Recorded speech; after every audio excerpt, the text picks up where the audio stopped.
Okay, let's do collective reading. Okay, collective reading, and hanapin muna natin kung sino ang gagawa natin ng reading. Good evening sa ating lahat. Magandang gabi po sa inyong lahat. Minsan nababanggit ko kung anong oras ako nagre-recording, minsan naman hindi. Okay, so as of this moment, gabi ko ginagawa ito. Okay, so good evening.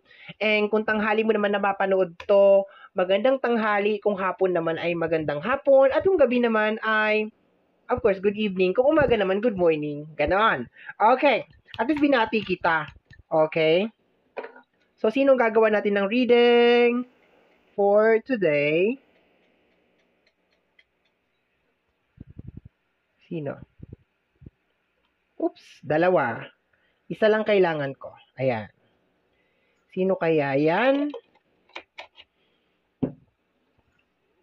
Sino kaya ito? Ito ay si Gemini. Okay, Gemini tayo for today's reading. Okay, tatabi ko lang muna. Let's go, my dear. Tingnan natin kung anong makokollect natin na energy for today or for tonight. Okay? So, kuha muna ako ng oracle card. And kung mapapansin mo, my dear, ang ating... Bakit gumagalaw yung table? Saglit lang, itulak ko. Ay, gumagalaw talaga siya. Ay, hindi siya stable. Mamaya ko na ayusin. Kung mapapansin mo, my dear, sa ating table, ang ating tarot cards ay hiwalay-hiwalay. Okay, ayan. So, divided siya into 5. So, first row, Major Arcana. Second row is Sword. Third row is Cups. Fourth row is Pentacles. And then last row natin is Wands. May reason yan kung bakit ganyan. Okay? There is a reason behind the curtains. Pero sa ngayon, kuha muna tayo ng Oracle card. Oracle card para sa ating my dear Gemini. 5 na Oracle card. 5 Oracle card for you, my dear.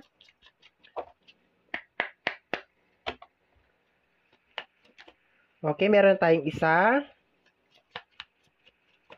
Dalawa. Okay, 3, 4. Isa na lang. Okay, 5. Kompleto na. Okay. So, my dear, paano ko sasabihin to? Imposible na makuha ko lahat yung energy nyo, ha? So, kung hindi maka-resonate today, may mga susunod pa tayong mga upload. Wag ipilit, ha? Wag ipilit. Kung sa una pa lang ay hindi na nakaka-resonate, wag ipilit. Okay. So, unahin natin yung energy mo. Gemini, tama? So, Gemini, nandito ka sa area ng sword. If just in case kinakailangan natin ng additional message or clarification sa sword lang ako pwedeng kumuha ng additional message para sa'yo. Siya lang yung nag-iisa na area dyan, my dear, na pwede kong i-attach sa'yo. The rest, hindi pwede. Okay, so para maintindihan mo, my dear, kung paano ito nagwo-work, let's start your reading. Basahin ko muna, my dear, in silent. Okay? Okay, basahin natin ng sabay-sabay. Focus. I feel empty and hollow inside. I can't open up right now. Okay? I can't open up right now. So, as of this moment, sinasabi ng card na to, na you feel empty, you feel hollow, okay? So, hindi maganda na pakiramdam yun, my dear. And I can't open up right now. So, parang hindi mo alam kung paano mo sasabihin. Ibig sabihin, kung ano may nararamdaman mo inside, basta alam mo parang empty, parang hollow, parang bakante, parang ganon, okay? Parang empty space, empty house, parang ganon, parang ma-echo, parang ganon. Imagine mo meron ka napakalaking bahay. Nasa loob ka ng malaking bahay na ito, walang kagamit-gamit. 'Di ba? Pag nagsalita ka, hello! Hello, hello, hello. Nag-e-echo siya, ganon. Okay. Yung hollow, parang may butas, parang ganon. Okay? So anyway, Kuha tayo na Major Arcana. Tingnan natin bakit ganyan ang lumabas na Oracle card mo. Tingnan natin, my dear Gemini.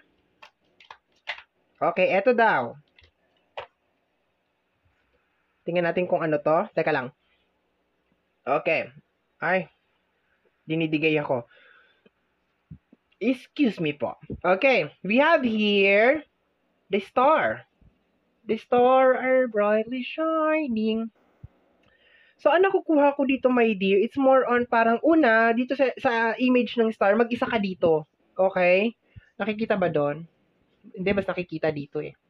Ayan o, mas kitang-kita dito. Yan, parang mag-isa ka dyan, nakaupo ka. So, posibleng pakiramdam mo, all by myself, ganon. All by myself, ganon. Kahit nasabihin natin siguro may mga tao sa paligid mo, you feel na mag-isa ka, parang ganon. Okay? So, I can't open up right now. Kahit siguro sabihin ng mga tao sa paligid mo na, "Oy, Gemini, ano nangyayari sa'yo?" Parang, hindi ko mapaliwanag eh. Basta you feel empty. Okay, yun na nakikita ko dito, my dear. Okay, so, hindi natin maisagad yung message, move na tayo sa sword. Kagaya ng sinabi ko sa'yo kanina, my dear, tanging si sword lang ang maiko-connect ko sa'yo na message. Okay? Pero if just in case, my dear, somebody in your life is a sword or air sign, kapwa mo air sign, which is kapwa mo Gemini or Gemini to Libra or Gemini to Aquarius, posibleng ito din yung kanyang energy. Okay, so buksan na natin.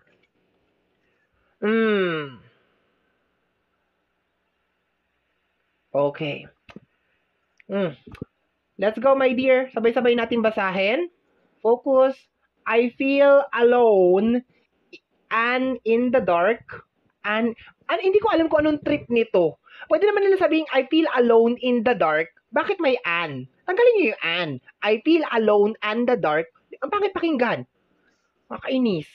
Ilang beses na akong naka-encounter. I feel alone. An. Merong an. In the dark. Where is the light? Okay. So, it makes sense. Iko-connect ko muna sa'yo, my dear Gemini. So, parang, as of this moment, siguro you are lost. You are lost. Hindi mo alam kung saan ka mag-uumpisa. Hindi mo alam kung you feel empty. Normally, nangyayari to, my dear, pag masyado kang nasanay na nandiyan yung isang tao. Okay?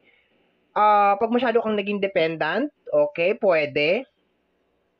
Or, pwede din, my dear, na wala lang talagang nakakaintindi sa'yo kahit nakarelasyon mo. Parang ganon. Okay. Kasi sabi mo dito, I can't open up right now. So, siguro parang, hindi ka rin siguro, my dear, makapag-compose ng words, ng sentence na mag-e-express ng iyong emotion na merong guaranteed, may sure guaranteed na maiintindihan ng partner mo. Yun na nakukuha ko, my dear. Okay? Kasi halos parehas yung energy. I feel. Yung isa, I feel empty and hollow. Yung isa naman, I feel alone in the dark. Okay, yun na nakukuha ko dyan. So, baka ganun yung posible na ganun yung energy mo ngayon. Ganun yung nararamdaman mo ngayon. Parang medyo lost ka. Okay, kasi where is the light? Hindi mo alam kung nasan yung light. Hindi mo alam kung saan ka mag-uumpisa. Okay. So, mag-add na tayo ng additional cards, my dear. Dagdagan natin ito. Okay. The Page of Sword. Okay. Kung makikita mo tong card na to, napaka-innocent. Maski ako muntikan na akong maano ng card na to eh.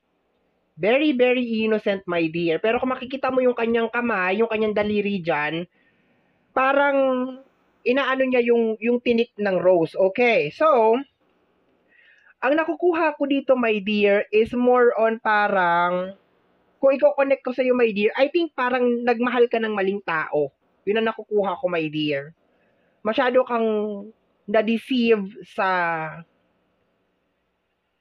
dun sa flowers, okay? Dun sa looks, sa first impression, yung ganon. Tapos, eventually, parang iniwan ka sa ere, ganun siguro, or parang walang time sa'yo, ganun. Basta parang iniiwan ka niya. Sa kahit anong pamamaraan, my dear Gemini, hindi siya nakikinig sa'yo, iniwanan ka niya, yung ganun. Basta, kasi, yung reason kung bakit you feel empty inside, and you feel hollow, tapos you feel alone in the dark, itong mga feelings na to, my dear, siya yung may kagagawan nito.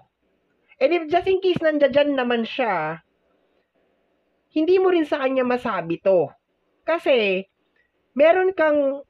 you have something inside you na nagsasabi na hindi naman niya ako maiintindihan. Ngayon, connect natin to, my dear, sa kapwa mo rin sword. Like, Gemini to Gemini, Gemini to Libra, Gemini to Aquarius. Okay. So, I can feel over here, my dear, na halos parehas lang din kayo ng sitwasyon na parang pakiramdam niya, nagkamali din siya ng desisyon na ngayon, parang iniwanan mo rin siya sa, halos parehas lang kayo ng energy sa totoo lang. Okay. So, mamaya huhugot pa ako niyan, my dear, ng mga iba pang energy na posibleng energy nung tao na yon. Pero so far, kung siya ay Gemini, kapwa mo Gemini, or Libra, or Aquarius, medyo lost siya. Ang nakukuha ko ngayon, medyo parang hindi niya rin alam kung saan siya mag-uumpisa. Parang pakiramdam niya rin, nagkamali siya ng desisyon. Yun ang nakukuha ko dito, my dear. Okay. So, let's go na tayo. Move on na muna tayo dyan kasi parang medyo nai-stack yung energy natin. So, tapos na tayo kay Sword. Diretso na tayo kay Cups. And si Cups, my dear, is energy ng water sign. So, kung ang iyong partner o ang tinutukoy dito, my dear, is a water sign like Cancer, Scorpio, and Pisces, malamang, my dear, ito ang kanyang energy. Okay. So, basahin natin. Okay. Bakit may tubig? Kanina pa to. Laway ko yata. Pero nakataob eh. Okay. Sabi dito, my dear, basahin natin pare-parehas. Okay, kung magpo-focus lang siya. We are living two separate lives. Okay. So, parang hindi kayo nagkakasundo. Kahit na sabihin natin na in a relationship kayo, hindi kayo nagkakasundo. Pag sinabi nung kabila, dito tayo sa kanan, sasabihin mo dito tayo sa kaliwa. Pag sinabi naman, dito tayo sa kaliwa, dito tayo sa kanan. Parang ganon. Lagi kayong may something na nangyayari sa inyo. Hindi kayo nagkakasundo in short. Okay. So, kung ngayon natin huhugutin, parang hindi kayo nagkaroon ng enough time para kilalanin ang bawat isa. Parang ang nangyari dito, my dear, ay pasok ka agad sa relationship. Kaya ang nangyari, nung nandun na kayo sa loob ng relationship, nagkagulatan. Parang gano'n na nakukuha ko. Okay, so let's go tayo, my dear. Cups. Once again, kung ang iyong ka-relationship or partner or ang person na involved sa reading natin ngayon ay Cups or water sign, Cancer, Scorpio, and Pisces, malamang sa malamang, my dear, ito ang kanyang energy. Okay. So we have here the 8 of focus. Ano ba yan? 8 of Cups. Okay. So, kung makikita mo dyan, parang sinusunog yung picture. Alam mo, my dear, eto nagmo-move on sa'yo to. Definitely. Kasi hindi mo naman susunugin yung picture ng isang tao kung, 'di ba, meron pa siyang puwang or merong space sa puso mo. I think this is more on acceptance, my dear. Ina-accept ng tao na to, my dear, na parang hindi talaga kayo para sa isa't isa. Parang hindi talaga mag-work yung relationship niyo. Yun ang nakukuha ko dito, my dear. So, nagmo-move on siya. At ang tanging nasabi niya lang dito ay, we are living in two separate lives. Ibig sabihin, hindi parehas yung gusto nating mangyari sa mga kanya-kanya nating buhay, kaya hindi tayo pwedeng magsama. Kung mapapansin mo, my dear, parehas yung dalawang cards from Sword to Cups, may parehas na energy. It's just more on parang, actually si Sword parang medyo lost siya, hindi niya alam kung anong gagawin niya eh. Yun ang nakukuha ko, my dear. Para siyang nangangapa sa dilim. Okay. Pero si Cups kasi, nakukuha ko dito, my dear, na parang slowly, dahan-dahan siyang nagmo-move on from you. Yun ang nakukuha ko dito, my dear. Okay.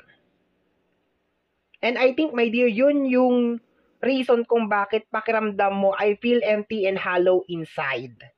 and parang walang words na kayang mag-express nung nararamdaman mo kasi parang ang bilis nung buong pangyayari. Kagaya nga ng sinasabi ko, kung gaano kabilis na nag-umpisa yung relationship nyo, parang ganun din kabilis na nagtapos, my dear, ang lahat. Yun ang nakukuha ko dito, my dear. And ang nakukuha ko dito na reason, my dear, is hindi kayo nagkaroon ng enough time para kilalanin yung bawat isa bago kayo pumasok doon sa relationship. Okay. Kasi parang parehas, parehas 'di ba? Yung mga involved na zodiac sign sa'yo, my dears, parang parehas silang medyo lost, na parang medyo nagmo-move on, na parang kinakaya yung sitwasyon. Samantalang ikaw, you are super, super affected. Kumbaga parang pagdating sa labas, yung mga zodiac sign na involved sa'yo, dahan-dahan na sila nagmo-move on, ikaw, stuck ka pa rin, nandun ka pa rin. You feel hollow and empty inside, okay? You feel alone in the dark, parang ganon, okay? So, move on na tayo kay Cups at saka kay Sword. Let's go na tayo sa Pentacles. So, si Pentacles is energy ng Earth sign. So, kung ang involved sa'yo, my dear, is Taurus, Virgo, and Capricorn, malaki ang posibilidad na ito ang energy niya. Okay? So, tingnan natin. Basahin ko muna in silent.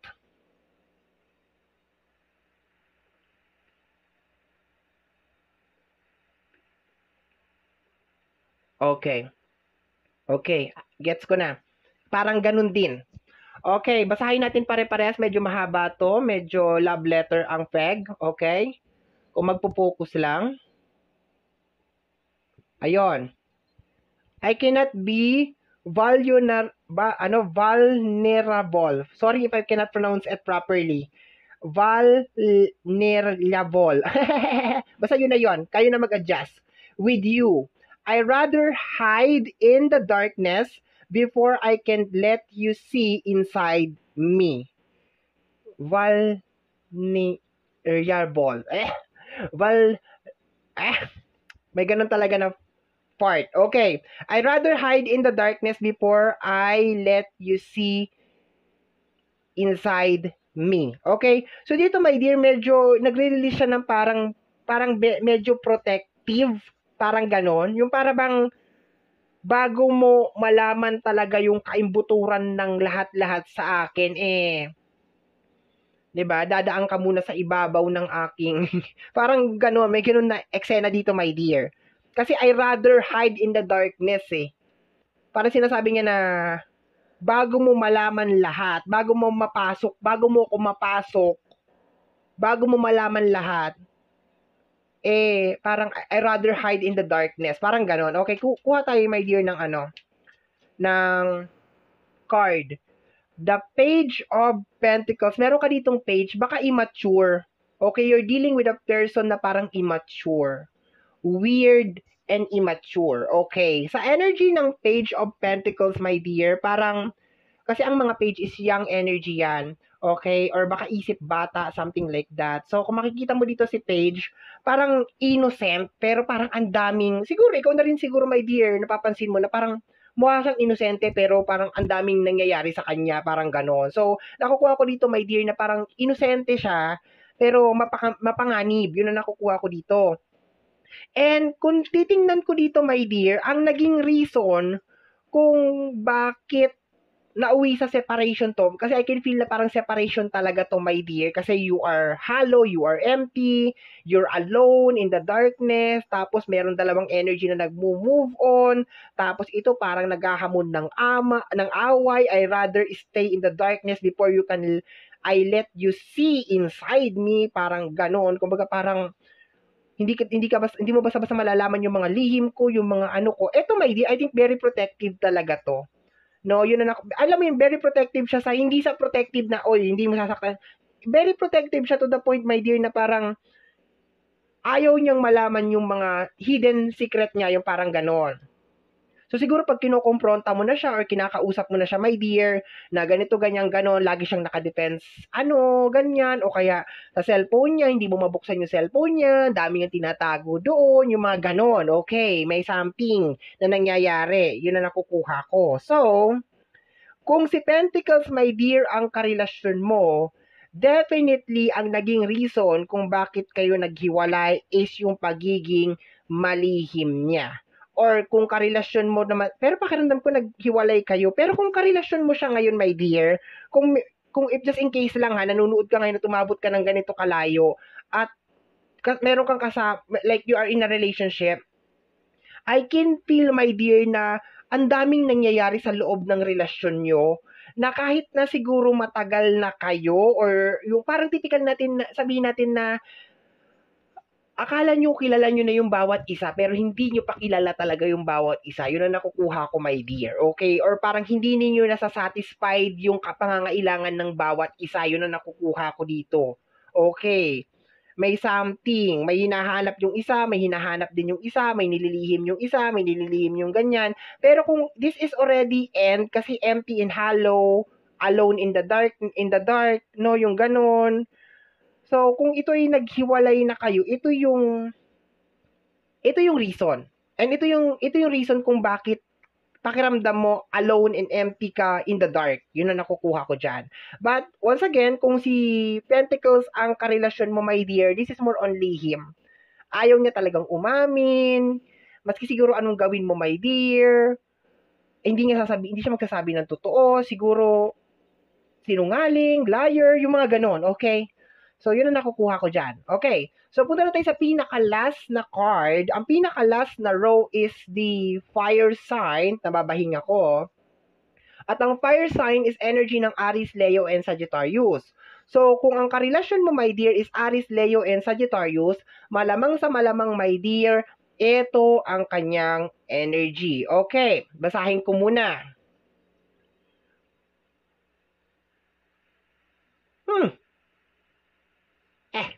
Okay. Basahin natin pare-parehas.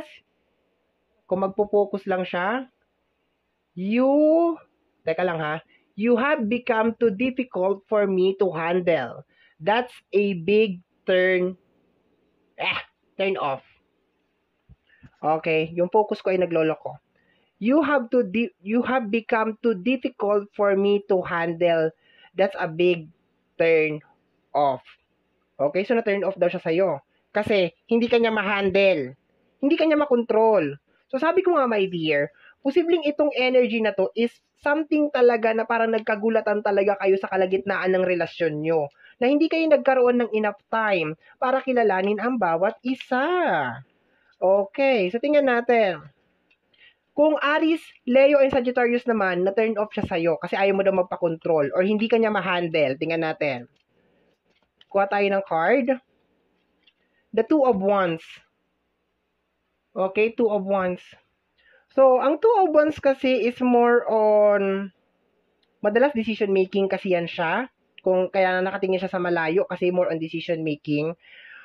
Parang nakuha ko dito, my dear, is nakaka-distract ka sa kanya. Nagiging distraction ka sa kanya. Nakakagulo ka sa kanya, hindi kanya ma-handle, nati-turn off siya sa'yo sa mga ginagawa mo, nagiging sagabal ka sa kanya, sa mga plano niya at desisyon niya sa buhay, yon. Kaya siguro naghiwalay kayo. Or kaya siguro parang ganon.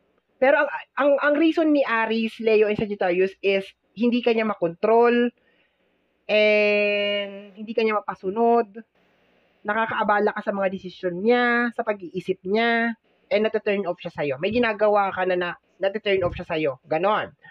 Okay, so, ano bang masasabi ko dito? Normal to, my dear.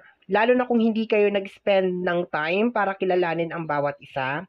Talagang aabot talaga sa punto, my dear, na hindi ninyo kakayanin yung energy ng bawat isa. And, konting relationship lang, my dear, ang talagang naiso-survive yung ganito. Konting-konti lang, kasing konting-konti lang. Kasi, yung mga lihim pa lang, yung mga ganon, yung parang hindi emotionally prepared na pumasok sa loob ng relationship, yung mga ganon, okay? Yung controlling na energy, yung mga ganyan. So, my dear, ako, kasi, kung titingnan mo, my dear, dito sa outside, nakikita ko naman na parang okay naman na sila. Just in case naghiwalay na kayo nitong tao na to, I can feel na parang masaya naman na sila kung nasaan sila ngayon. And they're trying their very, very best na makamove on from you. And meron silang mga kanya-kanyang reason kung bakit sila nakipaghiwalay sa'yo. or kung bakit ganyan yung estado ng relationship nyo if as of this moment is kasama mo pa rin tong tao na to. Pero para sa'yo, my dear, I think maging lesson to sa'yo na everything na papasok ka sa relationship, give time talaga, my dear, na kilalanin mo kung sino yung tao na mamahalin mo. Talagang maglaan ka talaga ng oras at ng panahon, my dear, na kilalanin mo yan. Kasi, ang hirap, my dear, nung nasa kalagitnaan na kayo ng relationship, napakarami na ninyong memories, napakarami na ninyong na-invest sa bawat isa. And doon palang magkakalabasan, my dear, ng mga baho at ng mga lihim at ng mga kung ano-ano pa ng mga ugali ng bawat isa. At ang mahirap dito, my dear, if parehas kayong close-minded for acceptance and change. Normal sa relationship yun na dapat mayroong acceptance and mayroong change. Kasi, remember, iba-iba tayo. Hindi pwede na talagang pare-parehas and exactly the same according to your plan, yung makakarelasyon mo. So, kailangan marunong mag-adjust and marunong mag-accept, marunong mag-change. Parang ganon, okay? So, napaka-importante yun. I just feel, my dear, dito sa relationship na to, my dear, na parang hindi ninyo talaga nabigyan ng tamang time period para kilalanin ang bawat isa. I just pray, my dear, na makaalis ka sa darkness, makatulong tong reading na to sa'yo para makita mo yung light na baka hindi talaga siya ang tao na para sa'yo and baka meron pang definitely, meron taong naghihintay sa'yo somewhere out there and matuto ka sa lesson. This is a lesson, this is a big lesson sa'yo, my dear, na talagang, di ba, kilalanin mo ang mga tao na ipapapasok, hindi lang sa relationship, pati na rin sa kaibigan or kung sino, my dear, kasi energy tayo eh. So, kung negative yung energy na papapasukin mo sa buhay mo, di ba, hindi kayo match, hindi kayo same ng perspective sa buhay, hindi kayo match, there's a tendency na madidrain ka talaga ng tao na yon. At pag nawala yung tao na yon, mararamdaman mo talaga na empty and hollow ka kasi yung part mo, there's a part of you na dinala niya sa pag-alis niya. So I think ganun ang nangyari sa'yo ngayon, my dear, kaya you feel empty and hollow and walang eksaktong words ang makapag-express ng pain inside you kasi dinala niya yung merong part of you, there's a piece of you, my dear Gemini, na dinala niya sa kanyang pag-alis. Okay. So, my dear Gemini, ito ang iyong Love Collective reading. Somehow, my dear, kung nagustuhan mo ito, especially kung napadaan ka lang, don't forget to subscribe. Pakiclick po ang notification bell para ma-update ka every time na meron akong mga bagong upload. And kung nagustuhan mo, my dear, itong ating reading, mag-give ka ng thumbs up. Malaking tulong po yan sa ating channel. And kung sa tingin mo naman, my dear, meron pang ibang nangangailangan nitong message na ito, nitong reading na ito, you can actually share yung ating video because sharing is caring, di ba? So, pwede yon. If you have, and if you have any suggestion, opinion, my dear, na sa tingin mo kinakailangan kong malaman or kinakailangan kong mabasa, open na open, my dear, ang ating comment section for your opinion and for all your suggestion. Okay? So, my dear, sa mga hindi pa po nakakakilala sa akin, my name is RJ, also known as Apo J. Maraming salamat po sa pagsama sa akin hanggang sa pinakadulo ng video na ito. Until next time, bye-bye! Thank you, my dear!